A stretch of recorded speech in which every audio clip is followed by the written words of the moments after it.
nombre es Melanie Arriazu, soy residente en el Servicio de Infectología del Hospital Posadas. En la siguiente clase vamos a hablar de generalidades sobre vacunas.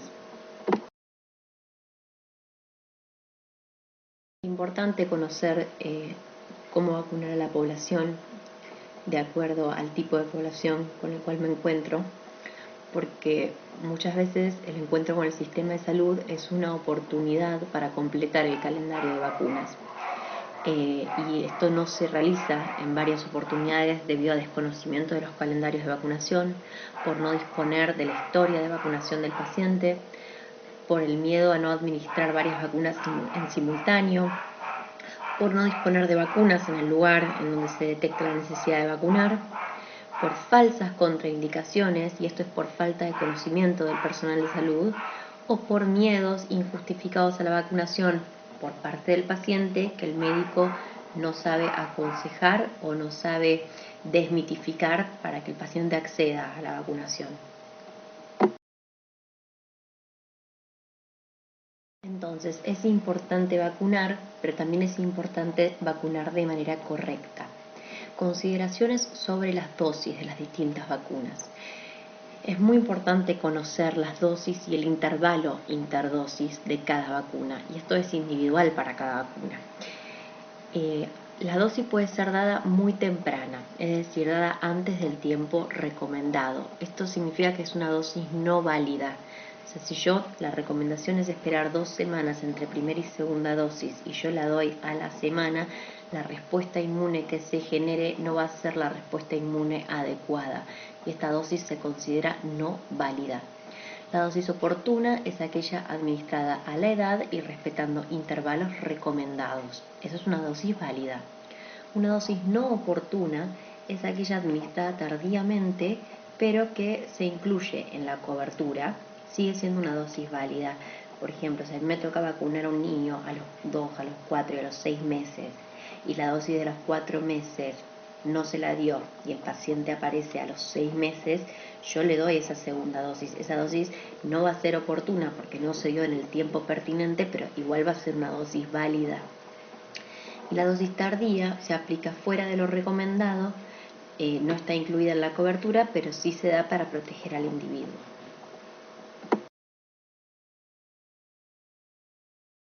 Hay una edad mínima para la vacunación. Las siguientes vacunas son las que cuentan con una edad mínima para vacunar. Por ejemplo, desde el nacimiento se pueden dar la hepatitis B y la BCG. Desde las 6 semanas de vida, meningococo, neumococo conjugada, rotavirus y la vacuna Salk. Desde las 8 semanas se puede dar meningococo B, que es la Bexeno. Desde los 6 meses la vacuna de la gripe inactivada y desde los 9 meses la fiebre amarilla. Esto es la edad mínima de vacunación. ¿A partir de qué edad yo puedo vacunar a un niño? Pero, por ejemplo, la fiebre amarilla, la indicación es a partir del año. Ahora, si un niño va a viajar a un lugar de riesgo y tiene 9 meses o más, se le puede vacunar igual, a pesar de que la recomendación es a partir del año. Como esta clase es de infectología de adultos, no vamos a hablar del calendario de vacunación en general, si bien es algo que deben conocer, sino que vamos a hablar de personas adultas en distintas circunstancias y qué vacunas deben contar. Vamos a empezar por personal de salud. Las siguientes vacunas, las que ven en la tabla, son las que cualquier personal de salud debe tener. Fíjense que las primeras 2 columnas son DTPA y doble bacteriana. La DTPA incluye el componente Pertussis.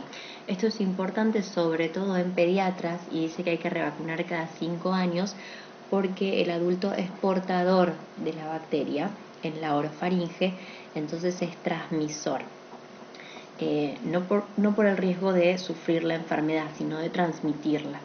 La doble bacteriana con un esquema completo en la infancia y un refuerzo cada 10 años. La triple viral, que debería estar documentada en la infancia y de no contar con esta debería vacunarse. Hepatitis B, un esquema completo de 3 dosis. La hepatitis B sí es importante corroborar los títulos de anticuerpos porque hay no respondedores y porque en caso de un accidente contar con vacunación y títulos positivos limita la conducta. eso lo van a ver en la clase de hepatitis B. Hepatitis A, indicación al personal de salud susceptible. Todos en la infancia hemos tenido contacto con la hepatitis A. Quizás la vacunación no estaba en calendario en aquel momento, pero sí todos tenemos anticuerpos contra hepatitis A en general. La antigripal anual, la de varicela, puede ser antecedente de enfermedad o constancia serológica o de la vacuna. Si no cuenta con nada de esto, son 2 dosis separadas por un mes. Y la de meningococo no está indicada en médicos en general, sino en personal que manipula material de laboratorio de bacteriología en contacto con este germen.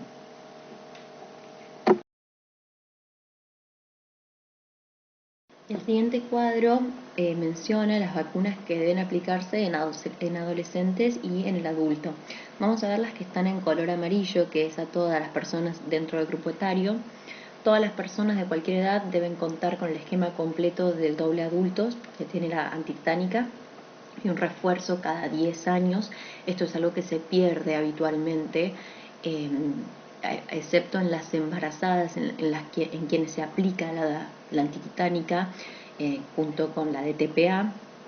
En la mayoría de los adultos no se realiza el refuerzo cada 10 años. Entonces es importante en las consultas preguntar si la persona ha tenido una cirugía, un corte, algo en la que recuerde que haya recibido un refuerzo de esta vacuna, y si dice que no, reforzarla. Hepatitis B, también un esquema completo. El esquema de la hepatitis B se hizo universal en el 2012. Entonces, todas las personas nacidas anteriormente quizás no tengan un esquema completo con 3 dosis. Si se permite la oportunidad, se puede pedir serologías, y si no cuentan con anticuerpo S, iniciar el esquema. Si no, se aplica por lo menos una vacuna y luego con la serología se completa el esquema. Bueno, la AAA celular se da puntualmente a los 11 años y en las embarazadas en la semana 20 de embarazo, en todos los embarazos. No importa si se embaraza cada un año, porque como bien ya dijimos, esto es para disminuir o eliminar la aportación orofaringea y la transmisión de pertussis. Y después, influenza, antineumocócica 13 y neumo 23 después de los 65 años a todas las poblaciones. HPV está indicada hasta los 18 años completar el esquema con 3 dosis, pero como verán en pacientes HIV hasta los 30 se puede dar la indicación. Y bueno, fiebre amarilla, fiebre hemorrágica solo en zonas endémicas o si voy a viajar a una zona endémica.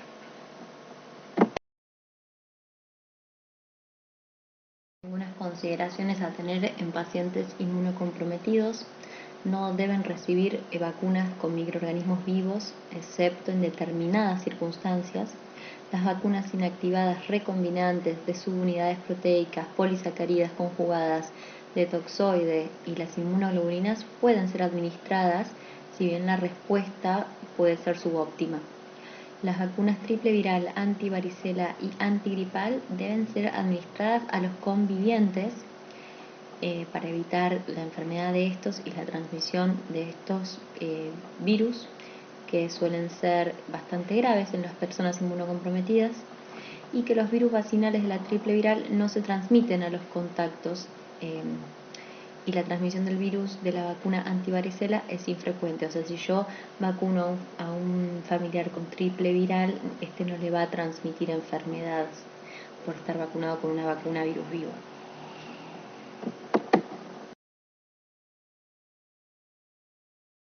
Bueno, pacientes con cáncer que obviamente son considerados inmunodeprimidos, las siguientes vacunas son las que podrían recibir. Vamos a hacer hincapié, por ejemplo, en la vacuna antipoliomielítica. Pueden recibir la Salk, no Sabin, porque esta tiene excreción por materia fecal y replicación del virus en el sistema digestivo del paciente, puede generar enfermedad. De la hepatitis B es importante utilizar el doble de la dosis para la edad y chequear la seroconversión, porque puede ser que no seroconvierta, que sea no respondedor.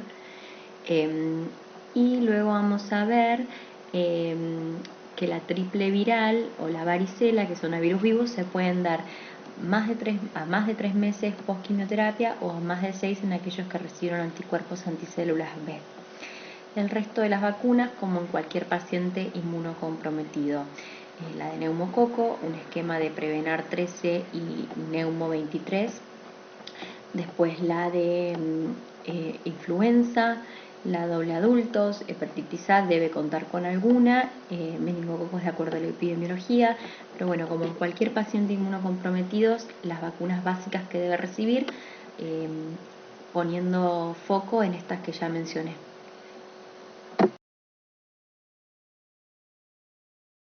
Bueno, inmunización en pacientes con HIV.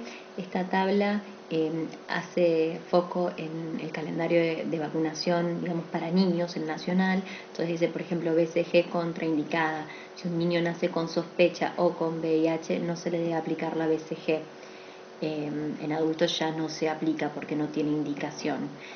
Después, bueno, el resto de las vacunas recomendadas. A un paciente HIV le puedo dar la vacuna del HPV hasta los 30 años inclusive, por el riesgo que tiene de transmisión del virus. Lo debo vacunar en lo posible no se debe estar vacunado contra neumonía, cualquier sea su edad, con una Prevenar 13, luego una Neumo 23 a las 2 semanas y el refuerzo es a los 5 años.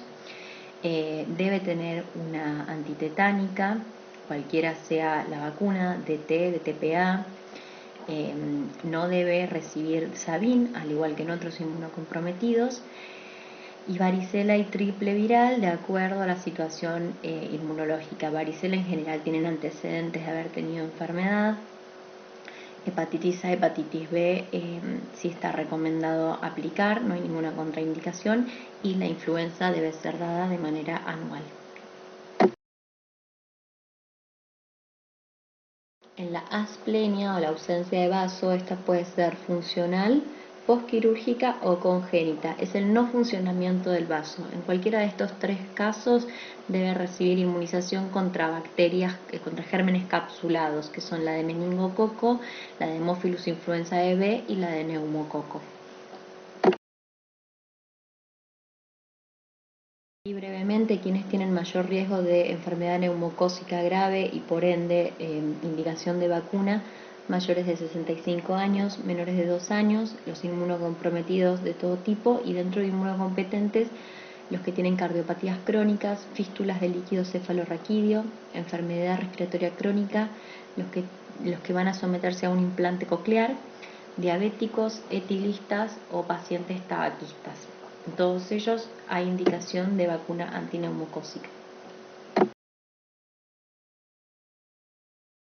Bueno, y un poco ya estuvimos hablando de las vacunas y los tipos de vacunas, pero a grandes rasgos se puede utilizar un virus o una bacteria íntegra inactivada, fragmentos de estos, como son las bacterias que utilizan antígenos, por ejemplo, la que utiliza el toxoide, el antígeno toxoide o el diftérico, y la nueva plataforma incorporada con las vacunas de COVID fue la de material genético, que son las que se usan en las vacunas como Moderna y Pfizer. Las vacunas inactivas, en general las que consideramos seguras para huéspedes inmunocomprometidos, son las que se obtienen mediante la inactivación por medios físicos o químicos de bacterias o virus enteros, totales, antígenos secretados como el toxoide o las antitoxinas, u obtención de fracciones inmunizantes virales o bacterianas. La respuesta inmune en general es menos intensa, se requieren más de una dosis para un esquema primario completo, es decir, con la primera dosis se alerta al sistema inmune y luego la inmunidad se genera con la segunda o tercera dosis. Tienden a ser más estables al ambiente, al calor, a los distintos químicos. Muy a menudo requieren de adyuvantes o sustancias que se les una para fomentar la respuesta inmune. Por lo general se administran por vía parenteral. Estas vacunas no son vivas, no pueden replicarse ni causar enfermedad, por eso son seguras en inmunocomprometidos. Y la respuesta de la vacuna no se afecta ante la presencia de otros anticuerpos circulantes. Por eso en general pueden coadministrarse con otras vacunas y también pueden darse si se está dando al paciente transfusiones o si el paciente recibió una inmunoglobulina.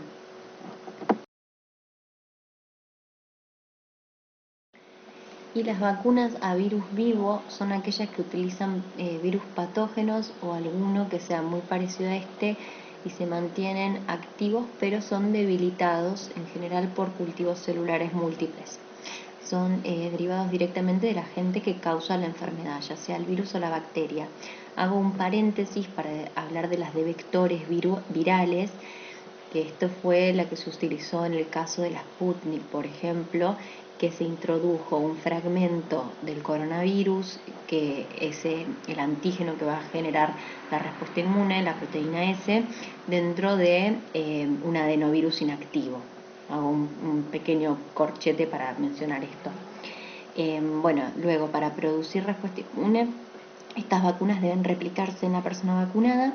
Cuando estas se replican, generalmente no causan enfermedad tal y como lo haría la enfermedad natural, pero en algunos casos pueden generar enfermedad, aunque sea leve, y eso se mencionaría como un ESAVI, un efecto adverso a la vacuna. Son generalmente efectivas con una sola dosis, se pueden administrar vía oral o cuando se quiere reforzar o asegurar una respuesta inmune. En general no requieren de adyuvantes y la inmunidad que generan estas vacunas puede ser inferida por anticuerpos circulantes, por lo tanto se prefiere distanciarla de otras vacunas. Por ejemplo, yo espero mínimo un mes entre una triple viral y una fiebre amarilla, y también tampoco se pueden dar cuando se están dando inmunoglobulinas o transfusiones. Son vacunas más frágiles que las anteriores, que se pueden dañar o destruir con luz o con calor.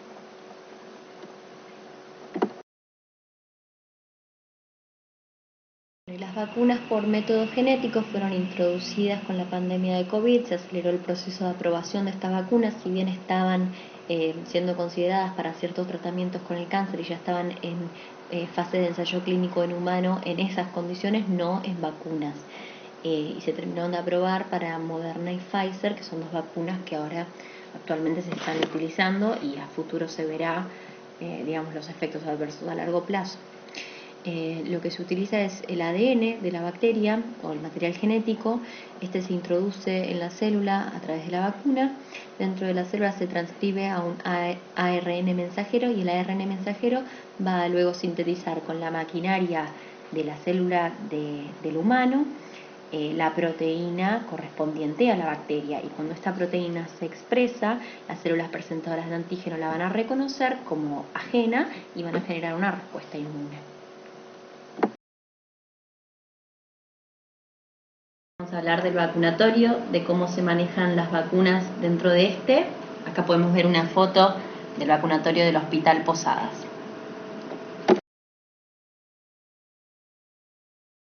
En principio, mencionar que los beneficios de la vacunación superan ampliamente los riesgos de estas.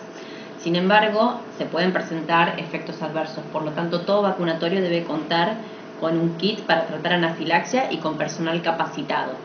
La vacunación debe ser realizada de manera segura. Para esto hay que conservar la cadena de frío, de la cual hablaremos a continuación, no guardar las vacunas con otros medicamentos, sustancias u objetos dentro de la heladera y tener el registro adecuado de la temperatura que hay en la heladera. Se debe desechar de modo apropiado todos los elementos usados en la vacunación, confirmar que la vacuna que voy a aplicar es la correcta, leer atentamente los prospectos y conocer la vacuna que voy a aplicar, revisar la fecha de vencimiento de las vacunas y su lote, inspeccionar visualmente el contenido del vial, en caso de corresponder, reconstituir el producto con los diluyentes apropiados y en las cantidades indicadas, verificar el sitio de aplicación y la vía de administración de cada vacuna, verificar las posibles reacciones a los 30 minutos de la aplicación y en caso de algún efecto adverso, notificarlo.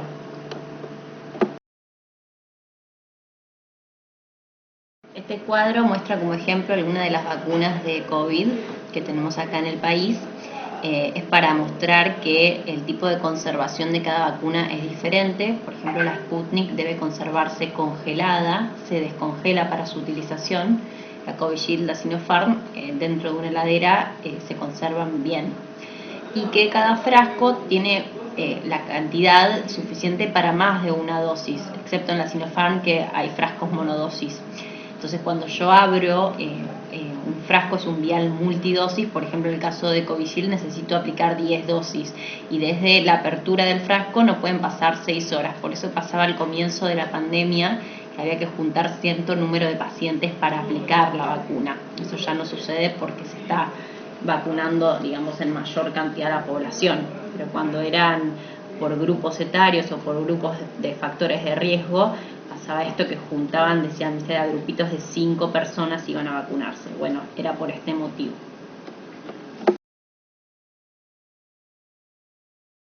Bueno, ya hablamos de la forma de vacunación segura, ahora vamos a hablar de la cadena de frío. La cadena de frío comienza en el laboratorio productor. En general, los laboratorios tienen grandes cámaras frigoríficas. Después pasa a nivel central. El nivel central sería en el Ministerio de Salud de la Nación, por ejemplo, en nuestro caso, que también cuentan con cámaras frigoríficas que tienen la capacidad de almacenar vacunas por largos periodos de tiempo. Con la temperatura bien regulada, digamos que estas no se abren, no se cierran, entonces permite que la vacuna se conserve por mucho tiempo. Después del nivel central pasan a niveles regionales, donde se distribuyen en los estados, departamentos, provincias. Ahí pueden contar con cámaras frigoríficas o refrigeradores o congeladores. Y del nivel regional pasa al nivel local, que serían los vacunatorios digamos, de las salitas, de los hospitales, los distintos vacunatorios. Los vacunatorios cuentan con heladeras y refrigeradores. En nuestro caso tenemos heladeras con puertas transparentes, visibles, con distintos niveles a donde yo puedo apoyar la medicación, niveles más altos, niveles más bajos dentro de la heladera, con regulación de la temperatura, de la cual vamos a hablar en las filminas siguientes. Una regulación estrecha de la temperatura para no perder la cadena de frío cuando se abre la puerta para retirar una vacuna, por ejemplo, cuando se cierra, si es que deja de funcionar la heladera, que es lo que sucede. Y bueno, de los vacunatorios se aplica a la población general. El refrigerador debe estar en un lugar fresco y ventilado, a la sombra, lejos de fuentes de calor, separado de la pared por 20 centímetros y en una superficie nivelada. Deben evitarse las aperturas de la puerta. La puerta debe abrirse solamente 2 veces al día. Se abre a la mañana y a la tarde. No se deben utilizar los refrigeradores para almacenar otros medicamentos, sueros, muestras, alimentos o bebidas. A nivel de puesto o centro de salud, los biológicos no deben conservarse en los refrigeradores por más de un mes.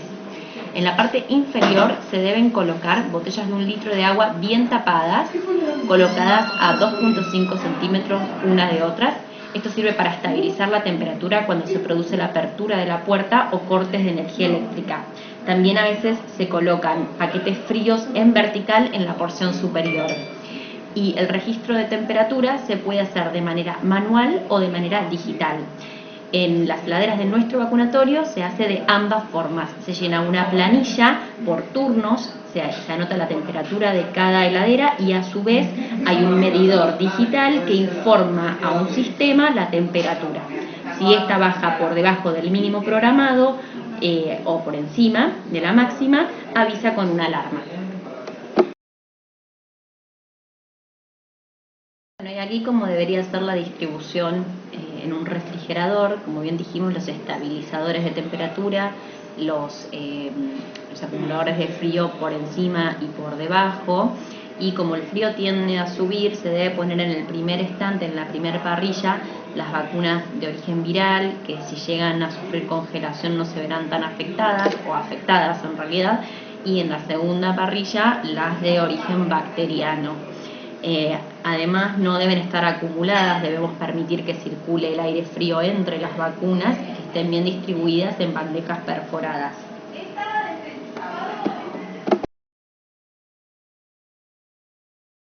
Cuestión de dosis. Cuando hay falta de alguna de las vacunas, lo que se hace es que el jefe de enfermería del vacunatorio solicita a través de una plataforma que se llama CISA la vacuna faltante, por ejemplo Prevenar 13, y las dosis que solicita, por ejemplo 15 cajas.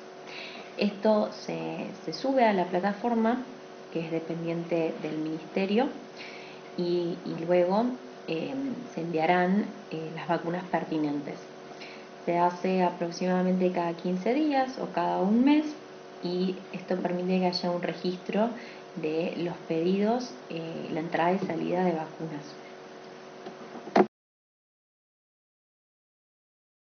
El vacunatorio debe contar con un jefe de servicio de medicina preventiva, un enfermero o un jefe de enfermería, el subrogante y 8 enfermeros vacunadores. Debe haber un consultorio dirigido específicamente para pediatría y consultorios específicamente para adultos.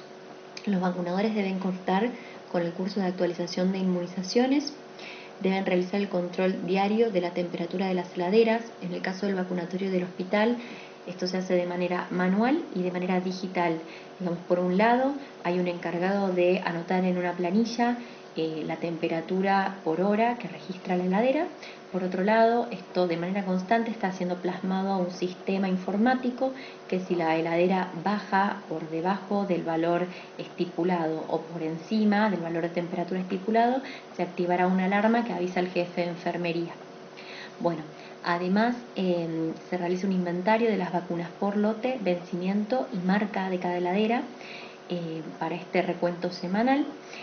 Hay una heladera de uso diario que es la única que se va a abrir para retirar vacunas y otras 6 heladeras que son las que estoquean el resto de las vacunas que no serán utilizadas en el día. Cada vacunador registra las vacunas administradas y esto luego se plasma a la plataforma CISA y en nuestro caso al SIGAP de vacunas, que es un sistema informático interno del hospital. Se llama ESAVI a un evento supuesto atribuido a vacunas inmunoprevenibles y deben notificarse los eventos graves que implican los siguientes: la necesidad de hospitalización, el riesgo de vida de la persona, que le generen incapacidad, discapacidad o en desenlaces fatales directamente relacionados a la vacuna. Los rumores también deben notificarse, eventos que afectan a un grupo de personas en particular, eventos relacionados con el programa, por ejemplo un error durante la aplicación, utilización de diluyentes inapropiados, agujas incorrectas, vías de aplicación inadecuadas, sobredosis, y eventos relacionados con vacunas nuevas o subutilizadas, por ejemplo las del COVID. Se debe llenar una ficha correspondiente y se hace la denuncia en cada caso, que luego será investigada para ver si efectivamente el evento fue relacionado directamente con la vacuna o no. Vacunar a los pacientes debe ser una obligación de todo profesional de la salud, ya sea cual sea su especialidad. Es responsabilidad de todos que cuando el paciente tiene contacto con el sistema de salud nos aseguremos de que su inmunización es la correcta. En todos los adultos no debe faltar el calendario nacional de vacunación, digamos, el basal, y se puede reforzar la vacuna de hepatitis B, ya sea por falta de anticuerpos, por falta de respuesta, la vacuna del HPV de acuerdo al grupo etario y factores de riesgos, la antitetánica cada 10 años, una antigripal anual de acuerdo al grupo de riesgo, edad, y una antineumocócica también de acuerdo a los factores de riesgos y la edad, y vacunación de COVID-19 con la cantidad de dosis que requiera de acuerdo al paciente. El funcionamiento de un vacunatorio, cabe destacar que es complejo, está regulado por normas y requiere de personal capacitado, y que todos los ISABIs deben sospecharse y notificarse de manera pertinente. Muchas gracias. Si tienen alguna duda me pueden consultar a mi mail, que es el que está en pantalla. La información para esta clase fue tomada de la página de WHO, que es la Organización Mundial de la Salud. Fue tomada del Gobierno Nacional de Argentina. En la página del Gobierno está toda la información, y en la parte de vacunatorio la podemos ver en el manual del vacunatorio 2021 del Hospital Posadas. Si requieren de la bibliografía también me pueden escribir, que se las puedo pasar. Muchas gracias.